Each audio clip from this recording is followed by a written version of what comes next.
नमस्कार दोस्तों, आप लोगों का बहुत बहुत स्वागत है देश के सबसे नंबर 1 न्यूज़ चैनल में। जी हाँ दोस्तों, इस वक्त की सबसे बड़ी खबरें निकल कर आ गई हैं जो कि आप लोगों के लिए जान लेना बहुत ज़्यादा ज़रूरी है।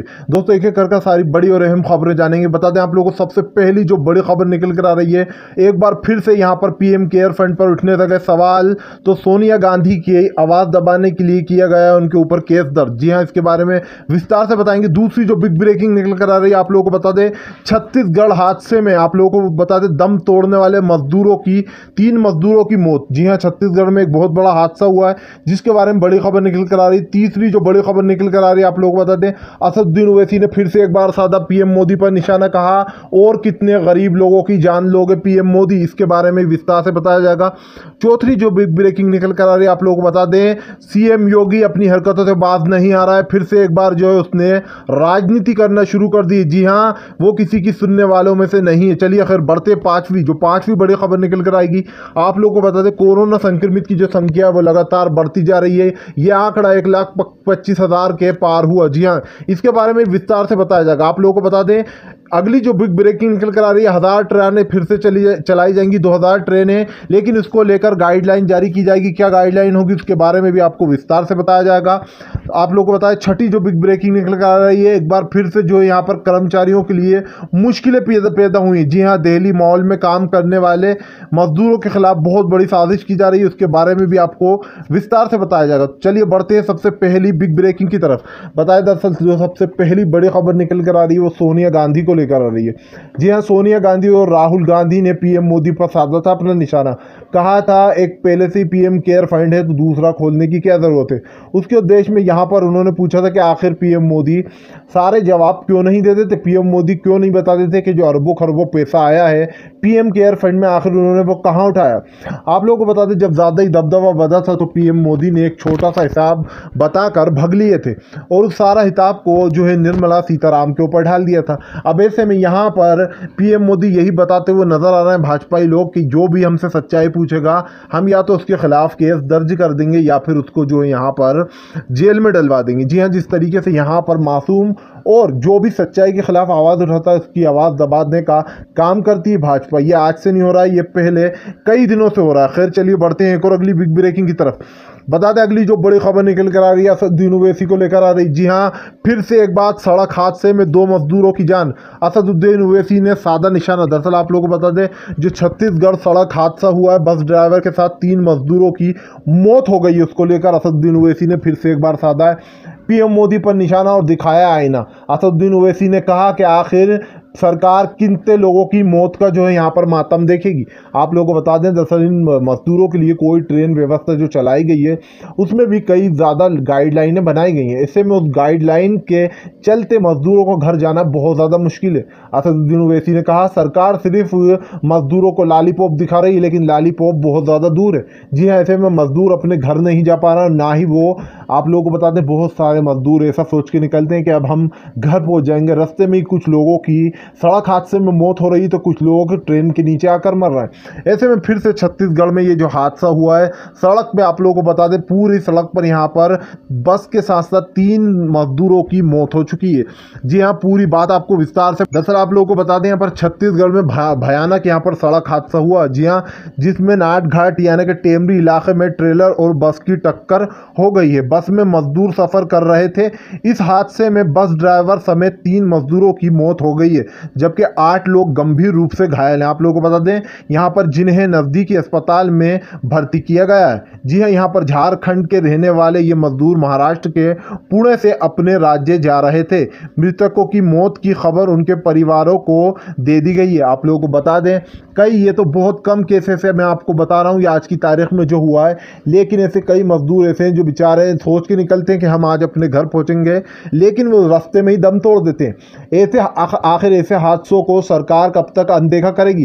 क्या सरकार का ये फर्ज नहीं बनता है कि वो 2-3-4 हज़ार ट्रेन लगातार चलाए और बिना गाइडलाइन के ट्रेन चलाना चाहिए? आखिर इस गाइडलाइन का मतलब क्या है? ये जान बचाने के लिए किया जा रहा है ना, लेकिन कोरोना बाद में जान लेगा। और ये जो मजदूरों की जान भाजपा वाले ले रहे हैं, ये पहले से उन लोगों की, बता दूं, जितनी भी मौतों का जिम्मेदार है वो कोई और नहीं बल्कि पीएम मोदी है। असदुद्दीन ओवैसी ने साफ कहा कि पीएम मोदी लोगों की लाशों पर खड़ा हुआ वो इंसान है जो कि सिर्फ तमाशा देख रहा है और लॉकडाउन आगे बढ़ाया जा रहा है। खैर चलिए बढ़ते हैं एक और अगली बिग ब्रेकिंग की तरफ। बता दें अगली जो बड़ी खबर निकल कर आ रही है, कोरोना संक्रमित की संख्याओं को लेकर आ रही है। जी हाँ, फिर से एक बार यह आंकड़ा बढ़ता जा रहा है। लॉकडाउन 04 बुरी तरीके से फेल हो चुका। आप लोगों को बता दें संक्रमितों की जो संख्या है वो 1,25,000 के भी पार निकल चुकी है। ऐसे में आप लोगों को बता दें सरकार पर काफ़ी दबाव पड़ रहा है। आखिर लोग पूछ रहे हैं आखिर 0.4 जो ये लॉकडाउन लगाया गया है इसका सरकार से जवाब मांगा गया है कि इसका मतलब क्या है, क्या संख्याओं को और बढ़ाना है या फिर घटाना है। क्योंकि जिस तरीके से ये संख्या बढ़ती जा रही है उसमें से यही है कि सरकार हाथ पे हाथ धरकर बैठी है। सरकार ये सोच रही है कि खुद ही कोरोना आया है खुद ही जाएगा, यानी कि सरकार सिर्फ लॉकडाउन बढ़ाने के अलावा कुछ नहीं कर रही है। इस पर से आप लोगों को बता दें विपक्षी यानी कि कांग्रेस के लोगों ने पूछा कि आखिर पीएम मोदी ने अभी तक कोरोना के लिए ऐसा क्या किया है जो हमें पता नहीं। उन्होंने कहा कि अभी भी जो सेफ्टी किट बनाई जा रही है उनमें काफ़ी ज़्यादा घोटाले, वो सेफ्टी किट किसी भी काम की नहीं है। ऐसे में कई डॉक्टरों की अभी भी शिकायतें आ रही हैं। आप लोगों को बता दें यहाँ पर कई लोग ऐसे हैं जिन्होंने इस चीज़ों को लेकर शिकायत दर्ज कराई, लेकिन यहाँ पर इस तरीके से जिस तरीके से यहाँ पर लोग परेशान हो रहे हैं इस पर काफ़ी ज़्यादा यहाँ पर सरकार को ध्यान देने की ज़रूरत है। लेकिन सरकार क्या कर रही है, हाथ पे हाथ धरकर बैठी हुई है। खैर चलिए बढ़ते हैं एक और अगली बिग ब्रेकिंग की तरफ। बता दें अगली जो बड़ी खबर निकल कर आ रही है वो यहाँ पर फिर से एक बार जो है श्रमिक मजदूरों को लेकर आ रही है। जी हाँ, फिर से एक बार प्रवासी मजदूरों का हंगामा। कहा घर जाने दो वरना यहीं पर रास्ते पर ही करेंगे मोर्चा। बता दें आप लोगों को कई जगहें ऐसी हैं जहाँ पर भोपाल और यानी कि भोपाल और यूपी के बीच में जो बॉर्डर आती है वहाँ पर ज़बरदस्त तरीके से प्रदर्शन किया गया है। दरअसल जो मजदूरों को घर नहीं जाने दिया जा रहा है, रास्ते में ही रोक कर उनको रखा जा रहा है। ऐसे मजदूर कह रहे हैं अगर हम घर ना जाएं, यहाँ पर खाना ना मिले तो फिर क्या करें। क्योंकि सरकार पर बड़े बड़े आरोप लग रहे हैं, या तो आप मजदूरों को यूं ही मारना चाहते हो या फिर आप एक तरफ बचाने की बात कर रहा हो। क्योंकि जिस तरीके से कोरोना से इतनी जाने नहीं जा रही जिससे हादसे में जा रही हैं। आप गिन लीजिए, पहले हादसा हुआ मालगाड़ी से 16 लोगों की मौत हो गई। आज जो है एक ड्राइवर समेत 3 मजदूरों की छत्तीसगढ़ में मौत हो गई। अन्य 8 घायल हैं, उनमें से भी कहा नहीं जा सकता कि कितने बचेंगे कितने मरेंगे। इससे पहले भोपाल जा रहे प्रवासी मजदूरों की ट्रक से कुचलकर मौत हो गई, उसमें कम से कम 16 मजदूर थे। और भी बड़े बड़े ऐसे हादसे जिनकी यहाँ पर रास्ते पर चलते चलते मौत हो गई। यानी कि ये कहना गलत नहीं होगा, सरकार सिर्फ मौत का मातम देख रही है लोगों का। खैर चलिए बढ़ते हैं एक और अगली बड़ी खबर की ओर। बता दें अगली जो बड़ी खबर निकल कर आ रही है वो यूपी सरकार को लेकर आ रही है। जी हाँ, फिर से सीएम योगी पर बरसा लोगों का गुस्सा।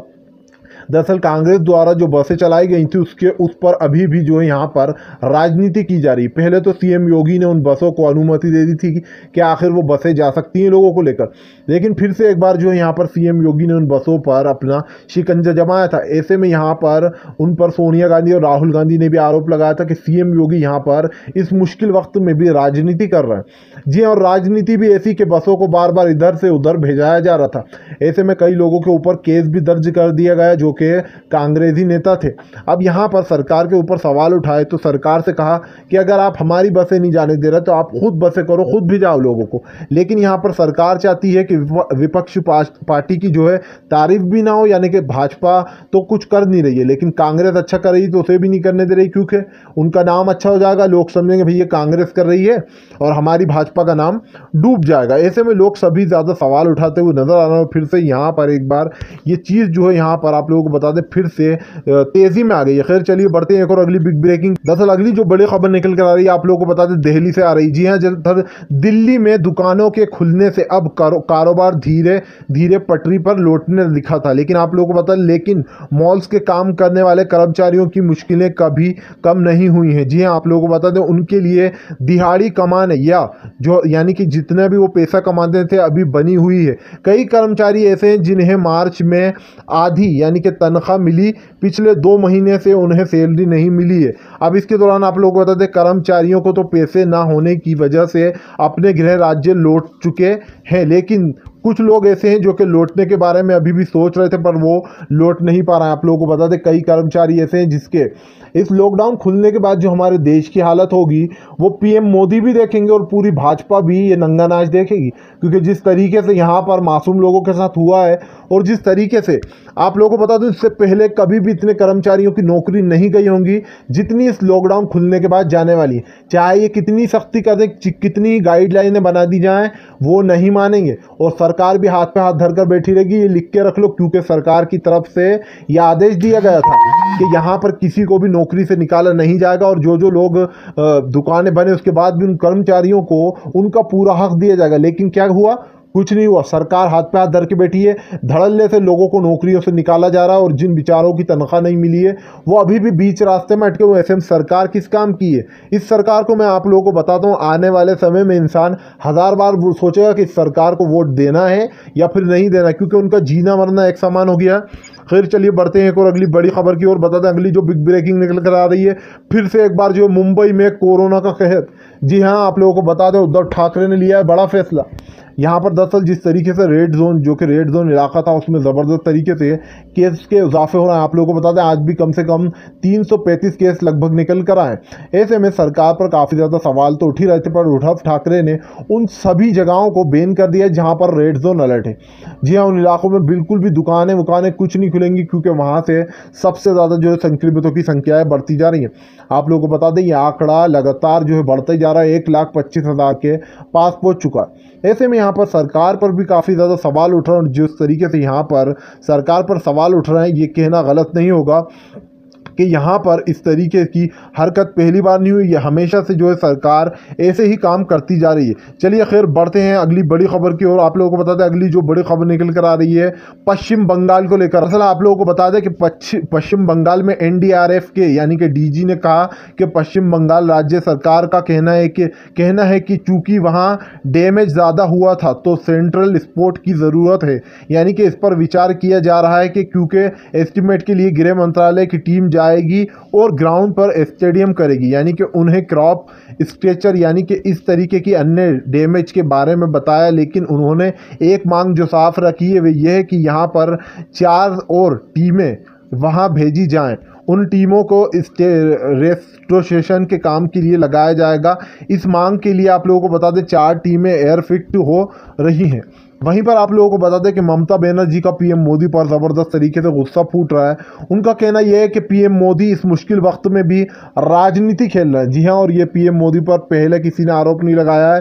ज़बरदस्त तरीके से नेपाल और यहाँ पर पीएम मोदी के बीच में, इंडिया और नेपाल के बीच में ज़बरदस्त तरीके से फूट देखने को मिल रही है, जहाँ पर नेपाल एक बार भिड़ने की तो में नज़र आ रहा है। तो अगर आप भी दिल से पीएम मोदी की सभी नीतियों का दिल से विरोध करते हो तो इस वीडियो को दिल से लाइक करके हमारे चैनल को दिल से सब्सक्राइब करो और हमारे वीडियो को ज़्यादा से ज़्यादा शेयर करो ताकि